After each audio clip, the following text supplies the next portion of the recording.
things that I was going through even harder because I didn't have anybody that understood like where I was coming from and, you know, and what I was going through. So find community. It took me a long time. I would say like a good year to really build community online, build community on Book Talk.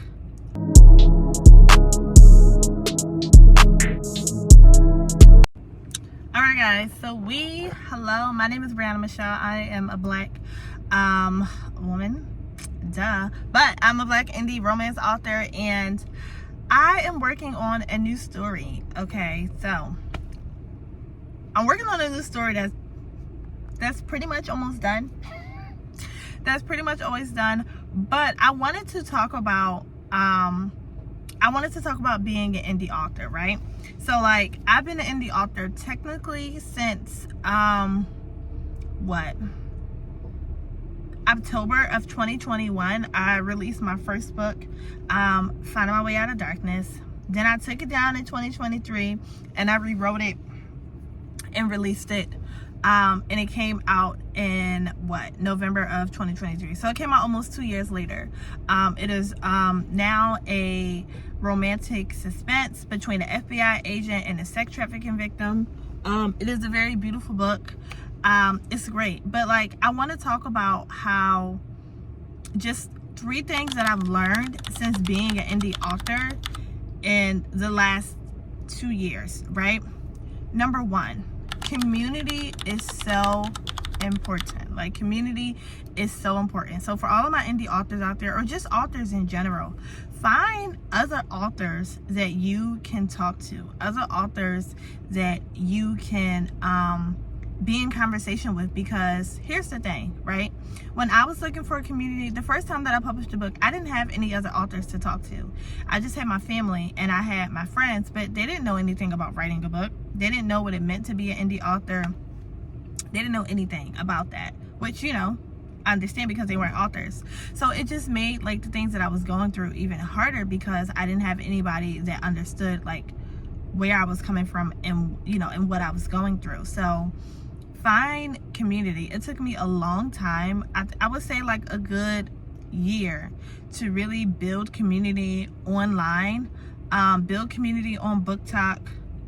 If you are whatever kind of author you are, if you are a romance author, a fantasy author, a self-help author, I would really suggest finding other authors that are also within that same niche, or in that same genre, and authors who are not, right? Because I have author friends that write, you know, some write romance, some write fantasy, but like also it's kind of different because you guys are going to be going through different things.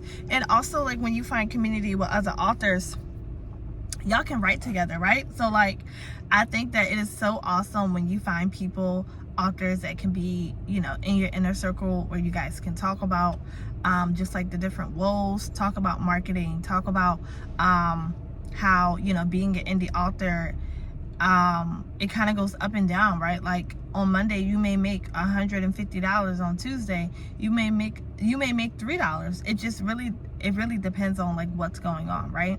So I find that so therapeutic, just having like, well, first of all, I've never made $150 in a day unless I did a vendor event. I'm still like a baby author technically, so you know, it is what it is for now, okay?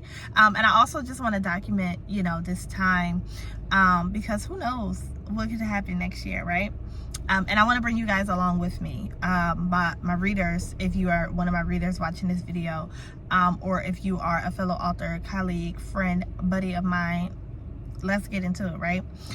So community is so important, and you want to find community with other authors and not necessarily readers, because there are some readers who became my friends and I love them people down, absolutely. And there are some readers who, you know, I talk to a couple times a week. I really enjoy them. I enjoy our conversations, but like, you know, the readers who you don't have like a rapport with, the only thing that they can do for you is just read your books, right? Which we love them for that, but like they don't understand what it feels like to be an author, so they don't know exactly what you're going through. And then there are certain, like, you know, the hot topics that are on Book Talk, like all of the different, you know, weird and creepy things that like the book talk girlies have been doing, especially like what, it was just one with a convicted felon. I don't know, they be tripping over there. I'm not over there. I'm not on book talk, I'm on Black Book Talk, which is just a different, you know, we're on a different side. Now I do have all ethnicities, you know, on my book talk. But yeah, I don't know, they just be doing something different on the strange side of book talk. I'm not on there. I'm on the good side, okay? I'm on the other side anyway. But like, there are certain topics that you want to talk about, right? But you can't come online with that kind of stuff. Or like, if you get a really bad review and you want to vent about it, you should vent about it to other author friends, and not online, where, you know, I see that authors are often getting in trouble because, you know, they're tripping a little, because if a reader tags me in a bad review, I'm gonna be upset. And like, I just want to say this for any reader who's watching this video: if you tag an author in a bad review where you're like completely bashing the book, please remember that the author is human, that we're human, and that we have feelings. So, and everybody responds to different things badly. I'm going to say, please do not ever tag me in a bad review, because I promise that you're not going to like my response. You're not. And so yes, like I'm the kind of author, I don't even really look at my reviews, because I know that art is subjective, and I know that people are, you know, they're open to their opinion. They can believe and say whatever they want to say. Freedom of speech in America, or supposed to be. But the thing is, you still can't expect to like slap somebody in the face and then expect them to just turn the other cheek. Everybody does not do that. So that's why it is very important for my authors to find community with other authors, right? So my second thing that I've learned at being an indie author is marketing. The dreaded M word. Marketing has really been just like a game changer for me, right? Here's one of my marketing videos. Like, I'm having a good time, I'm dancing, I'm chit-chatting, I'm showing what my book is about with the tropes. I am showing the cover of my book. I'm catching the people's attention.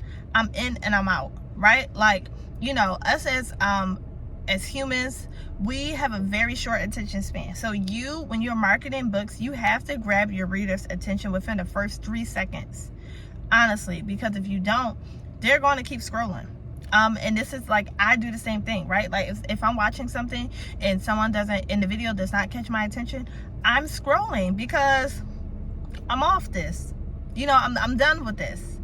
I don't want to watch this anymore. And it could be a good video, but it's just like my attention span, my ADHD.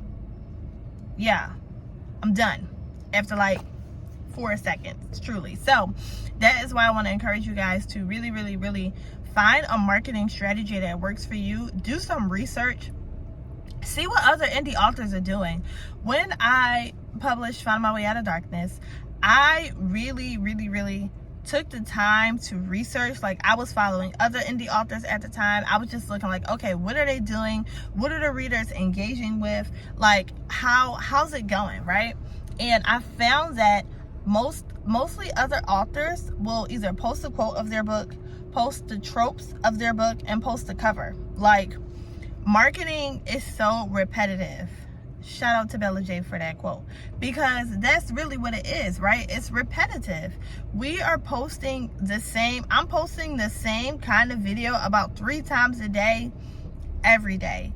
For the most part, I post about 2 times a day on TikTok and once a day on Instagram. And my Instagram is also connected to my Pinterest. So all of my Instagram videos go over to Pinterest. Pinterest is also a site that you can market your books on. You do not have to stay on Instagram or TikTok. And YouTube Shorts. You know, if you follow me on this app as a reader, you may have saw my YouTube Shorts before you ever seen my long form videos. Because I'm posting on my YouTube Shorts. I'm not posting every day, but I need to. I need to start posting every day because, yeah, it is important. What else? Okay, marketing, yes. And it's just like, it does not have to be stressful, right? It doesn't have to be stressful. I would just say, like, find a marketing strategy that works for you. I have loads of fun when I'm marketing my books. I used to professionally dance for like all my life up until the pandemic. So I have utilized that dancing into my writing, which I completely love that strategy. Yes. So, and the third thing that I have learned on my indie author journey is remember why you're writing, right? I understand that this is a business and we're doing this, you know, to get paid. I mean, some of us are doing it to get paid. For some of us, it's a hobby. For me, it is a business, and I treat it as one, right? I understand that, you know, I may not feel like writing, but I gotta write anyway because this is a business. I may not feel like doing recording marketing videos, but I gotta do it anyway because it is a business. And like, because it is a business, you want to make sure that you are treating it as one, right? Like that. And also to remember why you started writing in the first place. Like, what does writing bring for you? Is writing enjoyable? Do you love it? Is it your passion? Like, you know, what is it? For me, I love writing. I really, really do love writing. And I also write for me, right? Like, I write the stories that I want to tell. I don't write for readers. I don't write what's popular.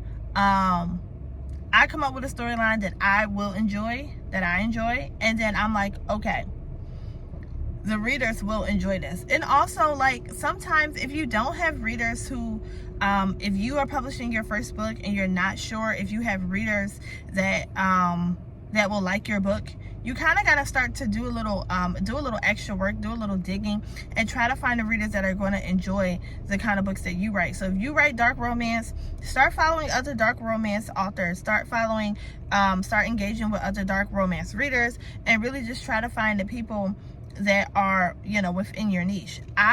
Because my first book is, so I have the Finding My Way series, which is 2 books for now. It is a 3-book series so far. And it is a romantic suspense / romantic thriller series, right? So that's like that's one genre over there. And then my other 2 books, Remember Us This Christmas and Finding Our Way in Love, those are more like contemporary romance books. So like, those are 2 wide different genres. But if I was like, okay, I only want to write contemporary romance because I know the girlies love contemporary romance, I wouldn't even have my Finding My Way series, which is my most the most series that has made me money, right? Like, but also I still wrote those books because I wanted to tell those stories. So I hope that you guys took something out of this video. If you did, please leave a comment what your favorite quote was, or just like, let's keep the conversation going in the comments. I'm very active on here, so I definitely will respond to the comments. But thank you so much for watching this video. Please subscribe and let me know if there's any, like, if you have any questions or anything that you want me to talk about on here. Like let's get into it. All right, thank you so much for watching this video. Have a great and amazing day, and I'll see you guys later. Bye.